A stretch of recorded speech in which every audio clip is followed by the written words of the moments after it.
Honestly, by the amount of beds that I have, you can tell where I've gone with this. So I think I know the problem from last time. Our guards were not good enough. And the solution to our problem is in the tech tree. Because currently, our guards right now are only using slingshots. There are also bows, crossbows, and guns.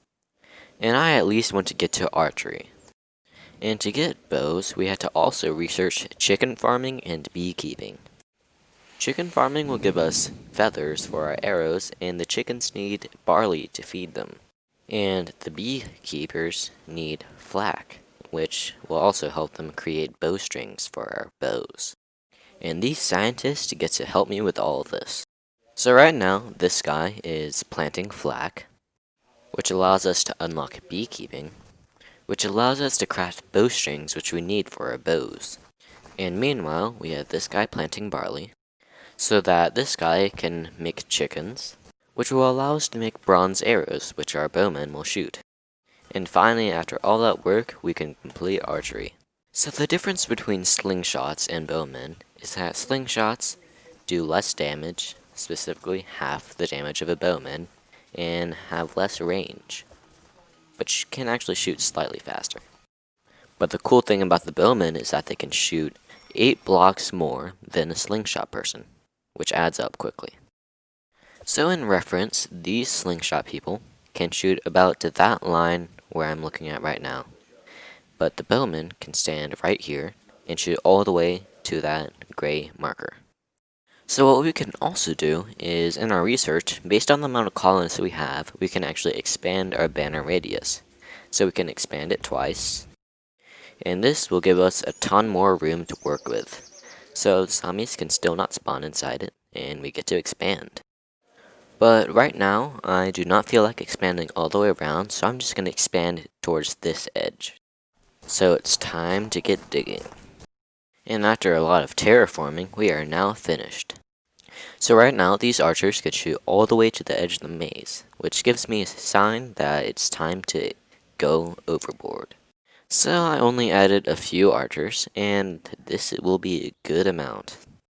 So right now, I think it is about time where I can turn the difficulty to high. I'm not going to go very high yet, but I'm just going to try high for the moment. So currently, all the zombies are just dying right away once they get in range with the archers. And look at that, that's pretty good. So right now, the zombies only get in range of the first tower of archers.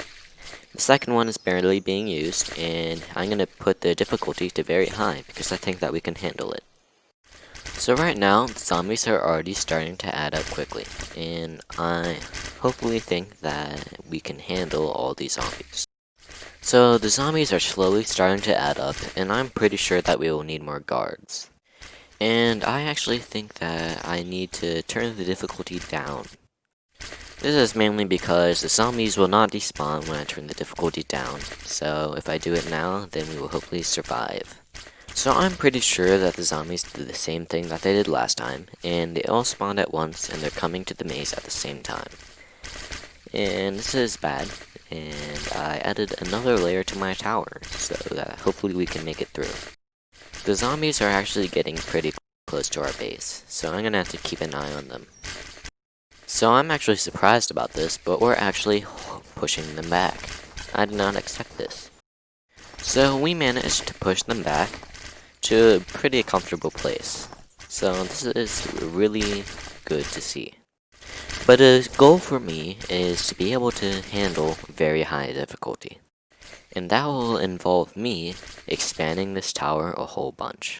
Honestly, by the amount of beds that I have, you can tell where I've gone with this. So right now, the zombies can barely make it to the maze. This is mainly because of this tower right here. So basically, at the moment, the colonists can actually shoot through each other. So that allows me to double the amount of guards I have, and I also added another layer on top. So basically right now, we have in total 240 guards. Which means that I'm pretty sure that we can handle a very high difficulty. So if I stand right here, you can just see all the arrows flying at once. And honestly, it's extremely satisfying. So right now, the amount of zombies is pretty high. But the thing is that they are all red zombies. And I don't really care about the difficulty of the zombies, I care about the amount. But either way, the zombies are in a pretty solid line and are clipping through each other the whole time. And they are actually getting pretty far in the maze. Yeah, I will not be able to hold against this. But I'd say that we got a pretty good river of zombies going at our base. And to be able to hold off against this amount of zombies, I'll need better weapons. But that will definitely be a problem for next time.